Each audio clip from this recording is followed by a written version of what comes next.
ഹരേ രാമ രാമ രാമ ഹരേ ഹരേ, ഹരേ കൃഷ്ണ കൃഷ്ണ കൃഷ്ണ ഹരേ ഹരേ. ശ്രീരാമകഥാ ദിവസം 23.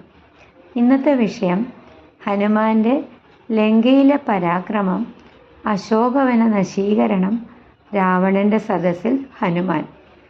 പ്രിയപ്പെട്ട ബന്ധുക്കളെ, ഇന്നലെ അശോകവനത്തിൽ ഹനുമാൻ സീതാദേവിയെ കണ്ടെത്തിയതും ശ്രീരാമൻ്റെ മുദ്രമോതിരം നൽകി ആശ്വസിപ്പിച്ചതും സീത തൻ്റെ ചൂടാമണി ശ്രീരാമനുള്ള അടയാളമായി ഹനുമാനെ ഏൽപ്പിച്ചതും നാം കേട്ടു. ഇന്ന് ഹനുമാന്റെ ലങ്കാദൗത്യത്തിലെ അത്ഭുതകരമായ മറ്റൊരധ്യായമാണ്.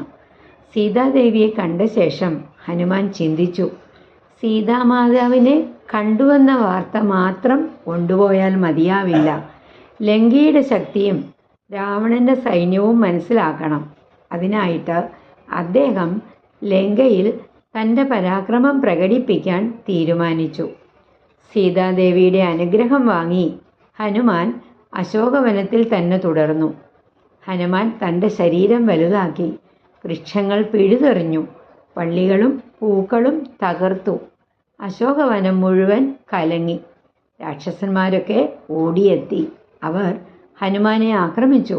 ഹനുമാൻ തൻ്റെ വാലും കൈകളും ഉപയോഗിച്ച് അവരെയെല്ലാം പരാജയപ്പെടുത്തി. ഒന്നിനു പിന്നാലെ ഒന്നായി രാവണന്റെ സൈനികർ എത്തി. എന്നാൽ ഹനുമാന്റെ ശക്തിക്ക് മുന്നിൽ അവർക്ക് പിടിച്ചു നിൽക്കാനായില്ല. രാവണൻ തൻ്റെ മകനായ അക്ഷകുമാരനെ അയച്ചു. അക്ഷകുമാരൻ അതിശക്തനായ യോദ്ധാവായിരുന്നു. അവൻ രഥത്തിൽ കയറി ഹനുമാനെ ആക്രമിച്ചു. ഹനുമാനും അക്ഷകുമാരും തമ്മിൽ ശക്തമായ യുദ്ധം നടന്നു. അവസാനം ഹനുമാൻ അക്ഷകുമാരനെ വധിച്ചു. ഈ വാർത്ത രാവണനെ കൂടുതൽ കോപാകുലനാക്കി. അപ്പോൾ രാവണൻ തൻ്റെ ശക്തനായ മകൻ ഇന്ദ്രജിത്തിനെ അയച്ചു.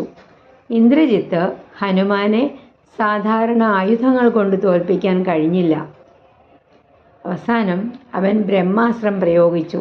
ഹനുമാന് ബ്രഹ്മാസ്ത്രത്തിൻ്റെ ശക്തി അറിയാമായിരുന്നു. അദ്ദേഹത്തിന് അതിൽ നിന്ന് രക്ഷപ്പെടാൻ കഴിയുമായിരുന്നു. എങ്കിലും ഒരു വലിയ ലക്ഷ്യത്തിനായി അദ്ദേഹം സ്വയം ബന്ധിക്കപ്പെടാൻ അനുവദിച്ചു. ഹനുമാൻ ചിന്തിച്ചു, എനിക്ക് രാവണനെ നേരിട്ട് കാണണം, അവനോട് ശ്രീരാമൻ്റെ സന്ദേശം പറയണം. അങ്ങനെ ഹനുമാൻ രാവണൻ്റെ സദസ്സിലേക്ക് കൊണ്ടുപോകപ്പെട്ടു. രാവണൻ സിംഹാസനത്തിൽ ഇരിക്കുകയായിരുന്നു. ഹനുമാനെ കണ്ടപ്പോൾ രാവണൻ കോപത്തോടെ ചോദിച്ചു, നീ ആരാണ്? എൻ്റെ ലങ്കയിൽ വന്ന് ഇത്രയും നാശം വരുത്താൻ നിനക്ക് ധൈര്യമുണ്ടായതെങ്ങനെ? ഹനുമാൻ ഒട്ടും ഭയമില്ലാതെ മറുപടി നൽകി, ഞാൻ ശ്രീരാമൻ്റെ ദൂതനായ ഹനുമാനാണ്. അദ്ദേഹം ശ്രീരാമൻ്റെ ശക്തിയും ധർമ്മവും വിവരിച്ചു. ശേഷം വ്യക്തമായ സന്ദേശം നൽകി, സീതാദേവിയെ ഉടൻ ശ്രീരാമന് തിരികെ നൽകുക, അല്ലെങ്കിൽ ലങ്കയുടെ നാശം ഉറപ്പാണ്. രാവണൻ ക്രോധത്തോടെ ഹനുമാനെ കൊല്ലാൻ കൽപ്പിച്ചു. എന്നാൽ വിഭീഷണൻ തടഞ്ഞു. രാജാവേ, ദൂതനെ കൊല്ലുന്നത് ധർമ്മവിരുദ്ധമാണ്. രാവണൻ ഒടുവിൽ ഹനുമാന്റെ വാലിൽ തീ കൊളുത്താൻ ഉത്തരവിട്ടു. ഹനുമാൻ അതിനെ തൻ്റെ അടുത്ത ദൗത്യത്തിനുള്ള അവസരമാക്കി. ഹനുമാൻ നമ്മെ പഠിപ്പിക്കുന്നത് ഭക്തിക്ക് ഭയമില്ല. ശക്തിയുണ്ടെങ്കിലും അത് ധർമ്മത്തിനായിട്ട് മാത്രം ഉപയോഗിക്കണം. ദൈവദൂതൻ്റെ കടമ സത്യം ഭയമില്ലാതെ പറയുക എന്നതാണ്.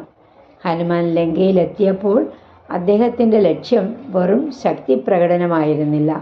ശ്രീരാമൻ്റെ സന്ദേശം രാവണൻ്റെ മുന്നിൽ എത്തിക്കുക എന്നതായിരുന്നു. ഹേ ശ്രീരാമ, ഹനുമാനെ പോലെ സത്യത്തിനു വേണ്ടി ഭയമില്ലാതെ നിലകൊള്ളാനും ലഭിക്കുന്ന ശക്തി ധർമ്മത്തിനും സേവനത്തിനുമായി ഉപയോഗിക്കാനും ഞങ്ങളെ അനുഗ്രഹിക്കണമേ. ശ്രീരാമ ജയ് രാമ ജയ് ജയ് രാമ, ശ്രീരാമ ജയ് രാമ ജയ് ജയ് രാമ, ശ്രീരാമ ജയ് രാമ ജയ് ജയ് രാമ.